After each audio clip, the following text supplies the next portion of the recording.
that 90% of them will not pass their asylum applications.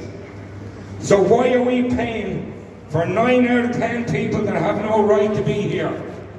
Because I have to work.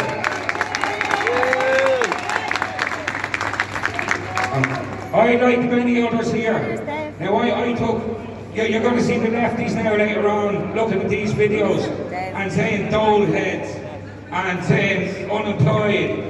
Like, the lefties are actually unemployable, and that's why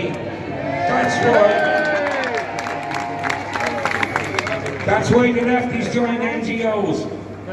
NGOs are supposed to be non-government organisations. 60% of the NGOs in this country are lobbying groups.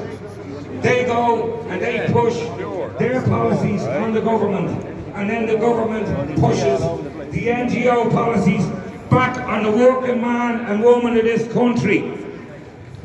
Now, there was a tragedy from one of our blockade protesters that was on O'Connell Street last week.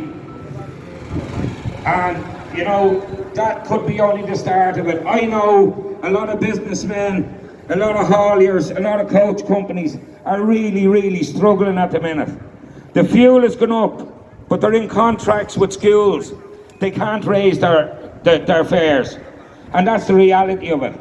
That government in there sent away 784 million last year to foreign aid.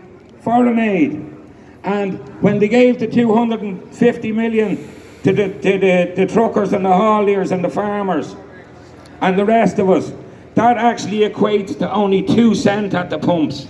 They took 17 cents off in a 250 million deal, and within a week and a half, that 17 cents had gone up by 19 cents. So then they took another 10 cents off, and they think that we're supposed to be grateful.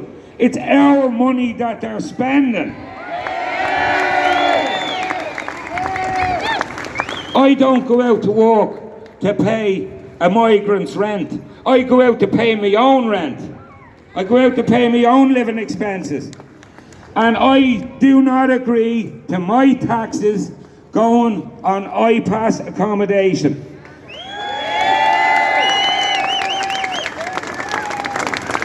And then I spoke up on O'Connell Street last Saturday, and I actually got ridiculed and attacked by one of the truck drivers who I was there to support.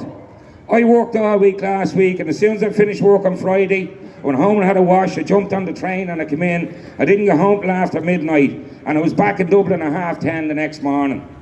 And I warned the crowd that the guards might be all chatty and friendly with them all week, but as soon as they get their orders, and by the second time I went on the microphone, they had gotten their orders in Whitegate, and they were pepper spraying, they were battening, they were corralling, and they were assaulting the Irish public.